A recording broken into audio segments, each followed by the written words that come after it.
juge judiciaire, magistrat, avocat, administrateur de greffe, greffier, notaire et huissier, Monsieur les chefs religieux et dignitaires coutumiers, les épouses, enfants et amis de président Mamadou Badio Camara. Kullu nafsin sa'iqatil maut. Toute âme goûtera la mort. Pourtant, malgré cette vérité d'évidence que nous enseigne le maître des mondes, certains départs laissent des empreintes profondes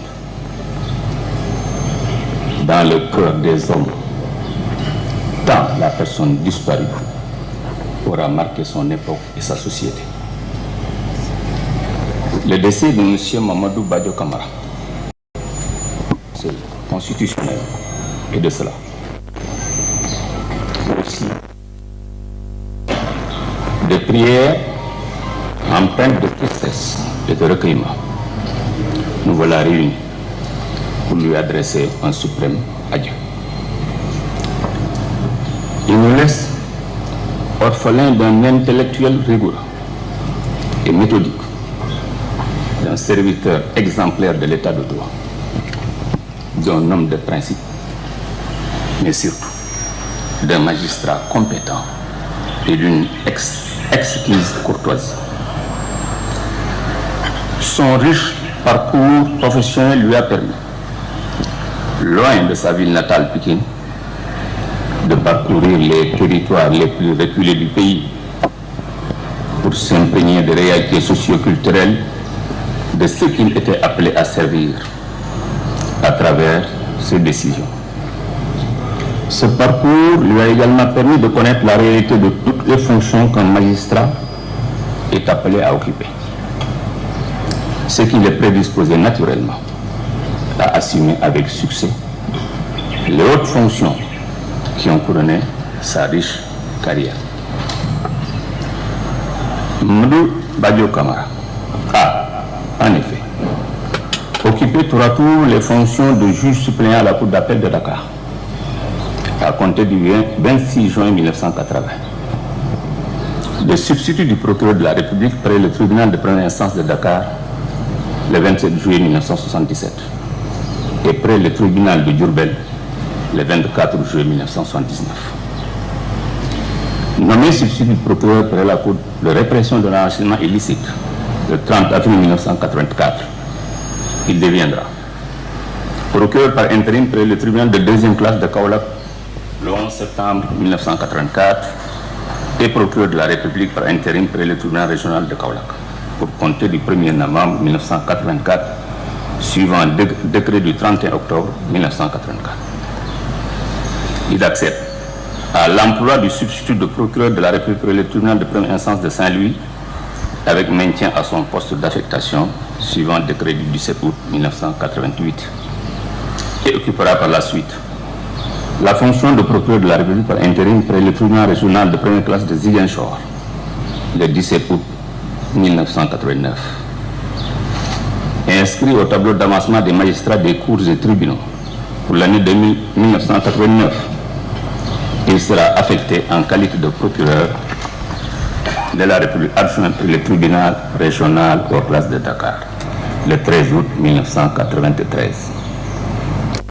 À la catégorie de magistrat hors hiérarchie en qualité d'avocat général avant 5 ans, groupe A1, indice 836 près la Cour d'appel de Dakar, avec maintien à son poste d'affectation le 24 octobre 1994 avant d'être nommé conseiller délégué à la Cour de cassation pour compter du 24 octobre 1998.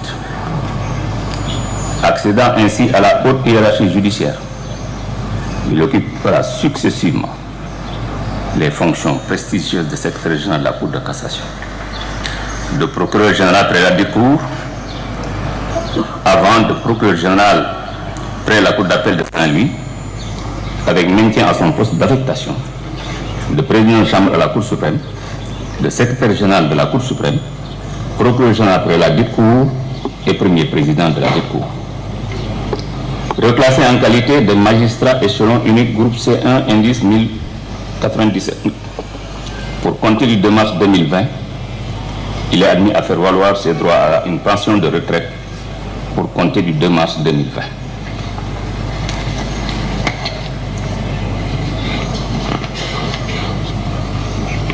La République fera à nouveau appel à sa compétence, à son expérience, à travers sa nomination en constitutionnelle le 26 juillet 2022.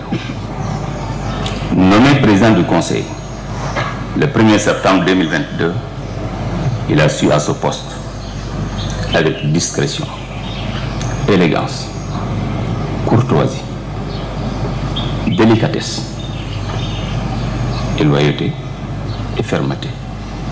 Veiller à la sauvegarde de notre démocratie. Défendre la Constitution. Garantir le bon fonctionnement de nos processus républicains. Son leadership intelligent, notamment en matière de gestion des ressources humaines, est fondé sur un profond humanisme.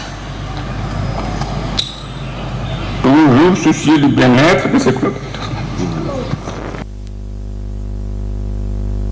Il parvenait à maintenir une atmosphère conviviale et positive dans les juridictions de tous les niveaux qu'il a eu le privilège de diriger.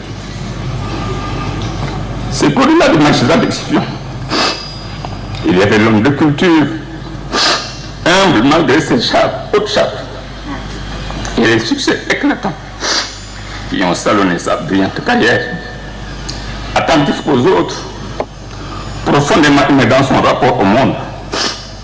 Il y avait aussi sa capacité extraordinaire à conserver une lucidité inébranlable et une sérénité olympienne dans les pires zones de turbulence, parvenant toujours, même lorsque tout espoir semblait perdu, à garder le cap malgré les vents contraires. Les nombreux messages et témoignages reçus des juridictions constitutionnelles et des associations internationales de cours constitutionnels du monde entier témoignent de la dimension de l'homme qui, bien au-delà de nos frontières, incarne la force du droit comme rempart de nos démocraties. En ce moment solennel, et en souvenir des immenses services rendus à la nation, nous remettons notre âme à la miséricorde divine, son âme à la miséricorde divine. Qu'Allah subhanahu wa ta'ala l'accueille parmi ses serviteurs vertueux, qu'il lui pardonne ses fautes et qu'il fasse de sa tombe une porte vers les jardins du Firdaus. Nous présentons nos sincères condoléances à sa famille, à ses amis, à la compagnie judiciaire et à toute la nation. Puisse Allah nous accorder la patience et consolation. Monsieur le Président et chers amis, repose en paix éternellement dans la béatitude, que ton souvenir continue d'inspirer de bâtir une république de droit et de justice. Merci.